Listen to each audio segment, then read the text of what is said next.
Hi folks, Ben here from Lancasters. I am just updating you as promised. It is now Wednesday the 25th of March 2020, about 5 p.m. Just wanted to update you on what we know so far, any changes, and just kind of giving you a bit of an update really. So this is going out to all of our tenants, and I'm also going to make it live on our YouTube channel for any other tenants that are around the country. I know that an awful lot of letting agents are maybe scrabbling for information at the moment, or buried their heads or whatever. So this isn't legal advice by any stretch of the imagination, but it's just trying to be helpful and letting you know what we know. So relevant to our tenant and relevant to anybody who is a tenant around the country really right now. So first of all, one thing you need to really keep at the front of your mind, and we get asked an awful lot at the moment, is you still need to pay your rent, okay, in full. That obligation remains in place, and there are no plans for that to change. There are no government plans for that to change in any way, shape or form. There is lots of government help out there for everyone, homeowners, tenants, workers, all those kind of things, but it is all via income support, okay? So it is all about helping to getting money to you for you to then pay your rent. It is not going to bypass you and come directly to us or to your landlord or anybody else. It is all about helping you to help yourself. Okay, so first of all, just to bear in mind, it is only the 25th of the month. This only really started to get serious about 10 days ago. Most of you, all of us included here where we work, nobody's missed a payday yet. This is going to go on a while. Let's, don't overreact before anything's really happened yet. So even those of you who are in the unfortunate position of having lost your jobs, which will hopefully be very few of you, considering the 80% help offered by the government, but inevitably there will be some of you, self-employed and whatever else, who are suffering it. First thing to do is help yourself. Get yourself registered for any kind of income support that you can get. Universal credit, I've had a quick look on the government website. I've never claimed universal credit in my life or any kind of benefits. I've had a look on there and it all seems pretty self-explanatory. We have had tenants of ours who have registered at the beginning of the week who have already started to receive what they need to receive in as far as information about what they're going to get and when. So it does seem to be working really well. People who are doing it firsthand, I'm sure phones are busy and all those kind of things, but persevere. It's in your interest to carry on. All right. So first port of call is always to do that. Now I just want to do a little bit of myth busting. There's a lot of noise going on. Unfortunately, times like this attract websites and social media platforms where a little bit of knowledge is a dangerous thing, and there's a lot of sort of noise about what's happening and what you can do and what you can't do and everything else. So I have been in webinars and training sessions today with our trade bodies who are run by lawyers who are dealing with Parliament Direct and Government Direct. So I will kind of give you some facts to go with that. All right. Now, there's thing referred to. Some people refer to it as deferring rent. Some people refer to it as rent holidays.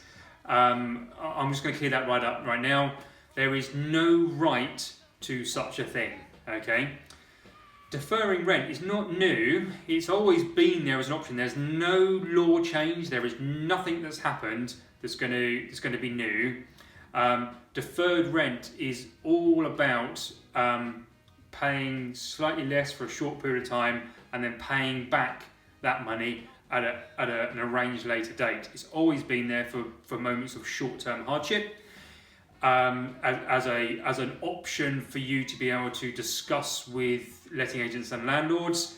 It is not a right. I really need to ram that home. Nobody has a right to that. Some landlords are physically unable to offer it, either because they have a mortgage that forbids it, they have insurance policies which forbid it, and that's really common. Rent guarantee for insurance, a lot of those are affected by it. So there are things that landlords even if they wanted to, they might not be able to. So it's one of those things as a last resort. In a minute, I will run through how an example of one of those would work, but it's a real minority. It's as a last resort when you've gone for gone through all the self-help options. Okay, so if you've just heard that you're going to get paid this month, but maybe not next yet, and I haven't yet applied for universal credit, and I don't yet know what I'm going to get, but what's my landlord going to knock off my rent? Wrong attitude.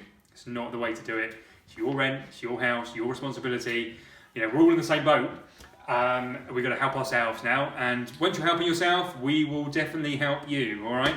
So, the running theme through all of my messages to everybody, homeowners, landlords, tenants, everybody, is talk to us. Just communication is key. Call us. You can email, you can call us. All normal numbers still work. Even if you are a tenant with another letting agent and you just wondered how it works, drop us an email. Okay, we're busy dealing with our own tenants day to day, but by all means happy to help in general. Lettings@lancasters.org. We will always try and help you with that. Okay. Another thing doing the rounds at the moment is about essential maintenance and how some tenants feel they either don't have to or shouldn't have to allow contractors to come into their home during this time. That's not the case, and in fact, as agents and as landlords, we have a legal obligation to continue with maintenance. Now, it is essential maintenance, but it must go ahead. So it is things like gas safety checks, electrical stuff, anything affecting your water and heating, those kind of things which are essential maintenance, fitness for habitation of the property.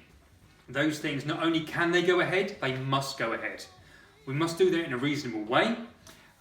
If you are in your home self-isolating because you know somebody who's sick, or you are in your home sick yourself, there are ways in which we can still manage that and minimise risk.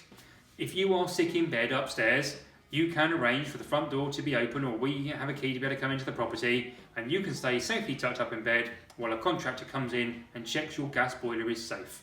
That can be done giving 2 meters worth of social distance with cleaning products that everybody will have, normal household cleaning products.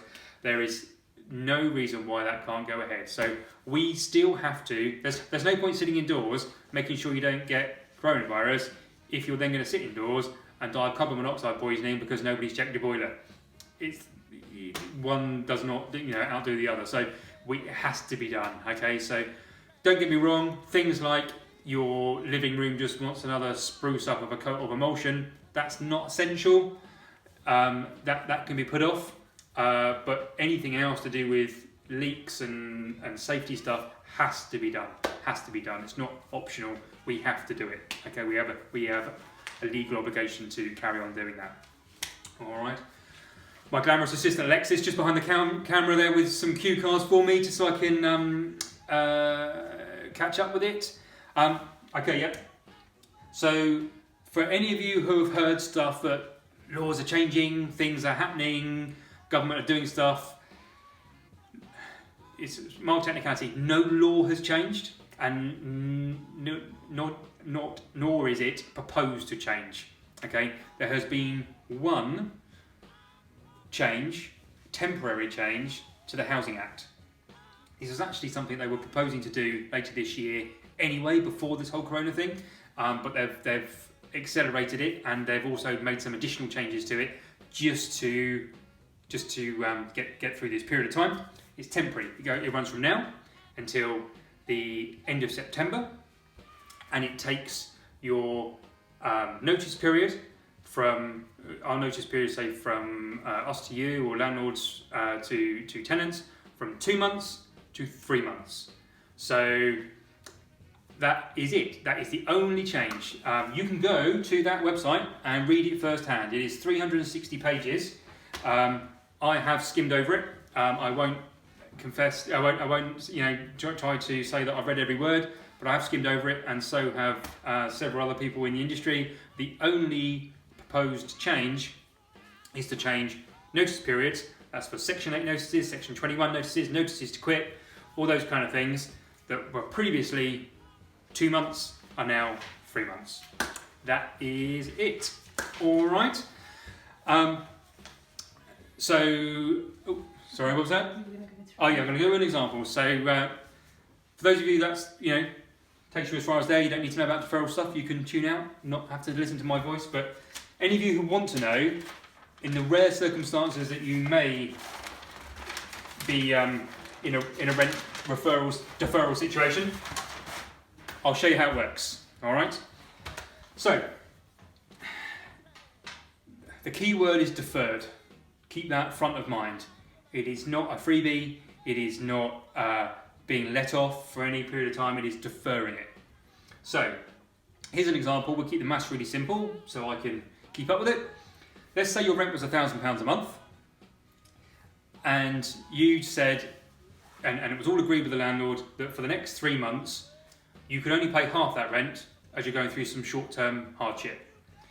It would require everybody's agreement, including any mortgage lenders and stuff like that, and there will be a deferral agreement drawn up between you and the landlord and everybody. It's not something that can be done on a phone call or an email. It will be done as a deferral agreement. And let's say you can only pay 50% of that for 3 months. So, over that 3 months, you will naturally accrue a £1,500 debt. £500 per month you're not paying. You will naturally end up with, at the end of the 3 months, a £1,500 debt. Now, we have to look at how and when you're going to repay that. It's not open-ended, there's an end date. So let's say we agree that. We've then got to think about how much is reasonable for somebody, once back on their feet, to be able to repay. In most circumstances, people can, most people could afford to be able to pay maybe 10% extra than their normal rent to be able to slowly catch themselves back up. Now, problem with that is that if you are only repaying 10% extra on top of your rent, so £1,000 a month becomes £1,100 a month in month 4, it then takes you 15 months, that's a year and 3 months, to be able to catch up with 3 months worth of half the amount.